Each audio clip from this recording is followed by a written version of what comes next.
But look, what did it take for us to get to the point of an apology? We had to threaten a lawsuit, Jesse.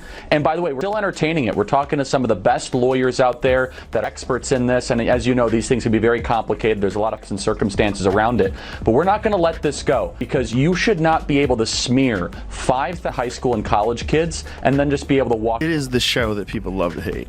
Yes, that's true. They get so much hate watching and hate watching viral clips of them saying ridiculous things. I mean, it is a rabies-infested hen house. The reason they felt they needed to do that, Jesse, is because it told their audience the truth, that when gas is the most expensive it's been, flights are super expensive, that 5,000 decided to spend a weekend in summer traveling across the country to go hear conservative speakers, maybe the audience of The View would think twice about all of their ideas. That's why they felt so compelled to try to smear our wonderful summit this last weekend. Yeah, they have nothing else to talk about. Maybe get the lawyer that worked on that Covington Catholic school case. What was that, a $200 million settlement? Joe Rogan dropped a truth bomb, so sharp that Sunny Hostin seemed as if she had just been hit by a sledgehammer of reality.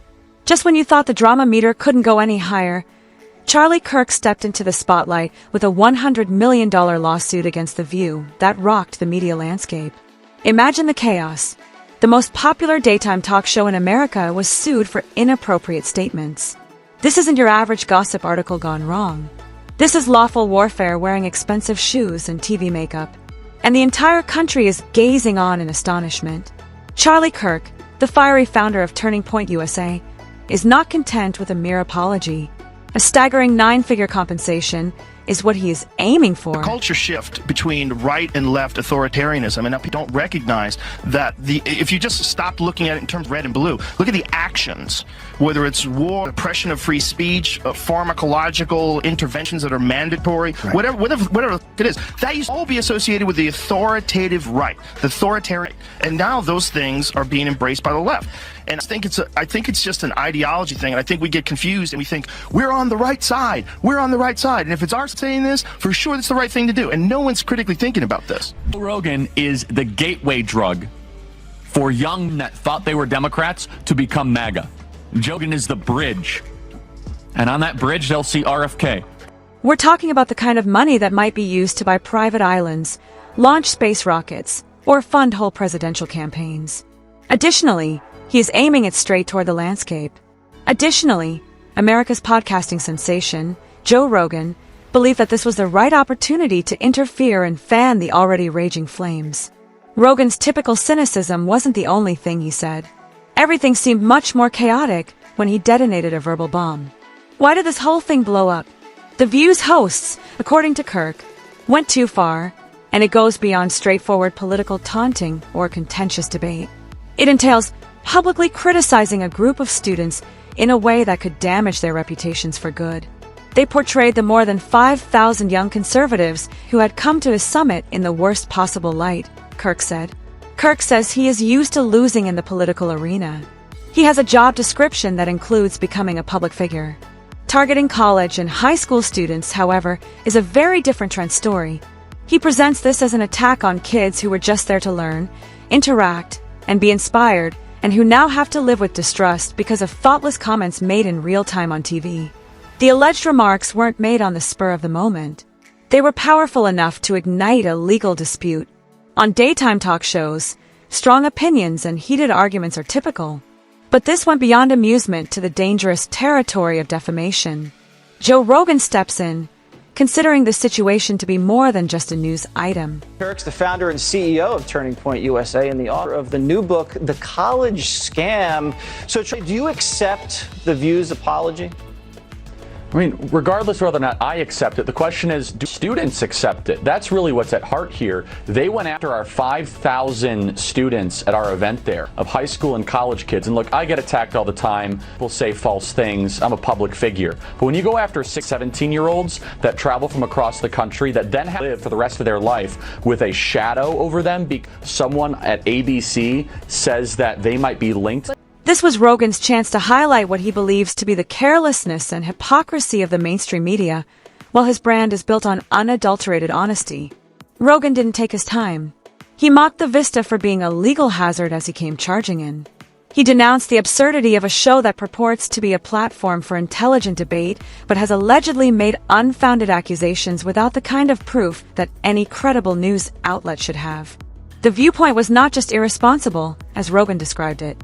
It was like seeing someone juggling lit fireworks inside while acting horrified when the drapes caught fire. What would have been a boring legal argument became a social media hit because of his sense of humor. It is simple to see why this went viral. 100 million isn't just a lawsuit. That show has this very specific ideological bubble in which they operate in. And they always bring a token conservative woman, they yell over her and silence her. They did that with Meghan McCain, and they did that with this other blonde woman from Survivor. Do you remember her, Jamie? She was always yelling.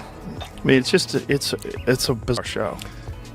I think the way before you start, the way you described it is brilliant, and the way we all look at it. Of course, you're going to see race. Being colorblind is ridiculous, but treat everybody. They're just human beings. Everybody's just It's a declaration of war in the media. Almost shouting, the person says, "This is serious." It didn't take Rogan long to make sure everyone understood the gravity of the situation. He pointed out the irony that Sunny Hostin, a woman with a strong legal background, was now at the center of a potential legal disaster. The same individual who was meant to guard against irresponsible statements, according to critics, is now a key player in the present dispute over the viewpoint. This narrative twist was almost too wonderful for television. A lawyer by training is at the heart of a lawsuit because of her own on-air comments. Rogan seized on this, calling it a prime example of how conceit and dogma can obscure even the most informed voices. False charges have become too common in the mainstream media. A multi-million-dollar lawsuit could be the perfect way to bring everything down to earth. Additionally, Rogan ridiculed the viewpoint's tendency to welcome token conservative speakers just to shout them out. He underlined the connection between this tendency and the more widespread issue of ideological echo chambers, where opposing opinions are not just debated, but also totally suppressed. This roasting session covered more ground than just Charlie Kirk's case. Gross elitism and her complete out-of-touch nature with respect to the rest of the world. Sunny Hostin goes on and decides now would be a great time to dump all over the so-called uneducated. What we did not have is white women who voted about 52%, right, for Donald Trump. Educated white women, is my understanding. You have Latino men actually voting more for him, and you have, and black men was not the story. We're not the story here because they've almost 80% for the vice president. Right. Just because you go to college doesn't mean you're stupid, and it doesn't mean that you don't have stuff. You can go to college and get a bunch of irrelevant facts about how men can allegedly give birth or what they teach. I have no hate for Joy Behar. If I saw her, I'd give her a hug. Probably say the same thing about me if I was her. You're worried about losing your job, and you're worried about podcasts taking over, and who's the source of news, and we said Donald Trump was Hitler, but half the country disagreed with us, and he won, and this is fucking great, and Joe Rogan believes. It was more of a criticism of daytime television culture. According to Rogan's evocative description, the panel was so absorbed in its own world that it failed to notice when it had veered into danger. All of Rogan's scathing comments were accurate, from criticizing their approach to fact-checking to ridiculing the notion that the point of view could be considered credible while allegedly making such ludicrous assertions. On social media, videos of Rogan's takedown went viral, and both critics and supporters had a similar trait. He had managed to turn a court case into one of the funniest public roastings in contemporary history. Even those who don't usually agree with Rogan found themselves nodding. It wasn't because they agreed with every point. It was because his ridiculing exposed something that couldn't be denied. Careless comments have consequences, and sometimes those consequences are so expensive that they cannot be ignored. It becomes clear that there is more than just one lawsuit as the first part of this dramatic story unfolds. It's about the shifting power dynamics between independent voices like Rogan and well-known media giants like The View. It's fun to watch. It's just fun to watch them. It's good entertainment. Yeah. Undoubtedly.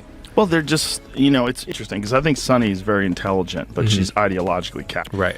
That's sort of, I think the other ones, a couple of the other ones, don't have to name any names, are just very minded. But I think Sunny's not one of them. I think she's smart, but captured. Sure. I think she came into an agenda. Of course. They do everything. Rogan explored the deeper issue of how well-known platforms misuse their vast reach without taking into account the repercussions of their words. using Charlie Kirk's lawsuit as the perfect springboard. He informed the crowd that reputations are more than just media tricks. They are sincere, fragile, and very impossible to repair if damaged. Sunny Hostin was the focus of his roast, not only because of what she allegedly said, but also because of the irony that she should have known better. Rogan twisted it like the plot of a courtroom play, the prosecutor who inadvertently provides the defense with the winning argument. He said that this had nothing to do with suppressing voices or restricting opinions. It was about holding people accountable when their seductive beliefs become damaging claims. He eloquently explained how a television stage might turn into a legal minefield where every careless statement may result in a lawsuit that costs more than most people would ever earn in their lives. It was not only a joke. It was planned. Rogan's mocking tone made the whole matter go global, even bringing Kirk's lawsuit and the storm brewing over Sunny Hostin's head to the attention of viewers who had never watched The View. He noted that The View seemed to operate in a bubble of safety, free from criticism, unaffected by consequences, and surrounded by applause, regardless of the validity of their views. Their audience is a group of people they bring in to television shows. You know, I don't know if you've ever seen audiences before for TV shows. A lot of them are paid. They're paid to be there. So, because they have to guarantee that there's going to be people there. So there's services that you hire. And when a show gets really, really popular, you know, like Letterman or something like that, obviously it has its own fan base. Right. And those people will try to get before anybody else does. And in that case, they probably don't need to use a service anymore. They just get actual fans. But arguably, like, the real fans of The View that are like, oh, these are on point. Most of those people can't leave the house. Like, they're probably immobile. Now, Rogan remarked, this bubble had burst, and the noise was deafening. The scenario when everyone choked on their coffee came next. But Rogan portrayed it as a weakness. He emphasized the irony that she should have been the first to see the warning signals and apply the brakes before becoming involved in legal action. With each example he gave, Rogan transformed the point of view from a serious venue for debate to a tumultuous echo chamber that prioritized studio applause above the facts. But he didn't stop there. He included the crowd in the joke by calling them hand-picked cheerleaders rather than genuine fans. Rogan made it clear that this was no little misunderstanding. This was the kind of media event that rocks the whole industry. Every host in America would start watching their words like they were live-wiring a bomb if Kirk won, he said. Then came the part that made the internet go crazy. Rogan laughed at the idea that the Perspectives audience was completely organic. Claiming that they were crammed with clappers and cheerers to maintain the image of unity, he stated that sincere dissent was as welcome there as a protest banner at a parade. Part. This is right after she was saying, we are run by ABC News. You trust us, not Joe Rogan, who believes in dragons. So she by saying we should trust them because they're double checked by ABC, and then making the stupidest fucking statement. Like, you didn't listen to what I said. Yeah. You didn't listen to Wildlife Biology, and that's only a part of what he said. I can't the believe other Joy part of what he Behar said. didn't There was something before that where he was explaining encounter with giant reptiles. And then there's also, listen, it doesn't seem to me that a middle-aged woman could be dumb. When you're worried about losing your job and you're worried about podcasts taking over and who's. His voice was almost delighted, as if he was surprised that they had provided him with such a basic setup. As he went on, it became more clear that this was not a straightforward takedown. A botched media scenario was being autopsied. In his dual roles as comedian and prosecutor, Rogan laid out all of the careless remarks and unsupported claims on a table like proof. Even though the criticism was swift, Rogan gained a lot from it. Supporters praised him for calling out what they saw as hubris, while others said that he was using the argument for laughs and clicks. Anyway, the conversation went on, and the point of view found itself in the unfortunate situation of being the focus of a running joke. He implied that this may be the first of many such incidents, and warned that other well-known figures would begin to react more violently against irresponsible speech. His words had the weight of a prophecy, the kind that makes one question whether a more significant trend is about to start. Rogan wrapped up by characterizing the case as both a court drama and a cultural reset. He said that it had already changed the topic, if nothing else. People were talking about accountability in the media in a way that had never been done before. He said that it was a victory in and of itself. Sunny Hostin had assumed the position of spokeswoman for that conversation, whether she liked it or not.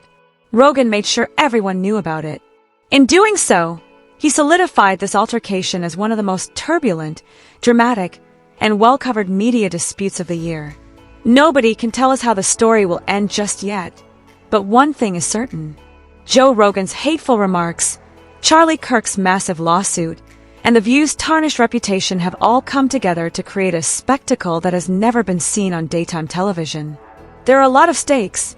The tension is at an all-time high, and the repercussions might fundamentally alter televised conversation. And when you hear Rogan's voice echoing online, mocking, dissecting, and continuously probing, it's clear that this is more than just a weak headline. This period of media history will be studied, discussed, and laughed at for years to come. One brutal roast, one major lawsuit, and a talk show on the ropes. That's how memorable drama is made.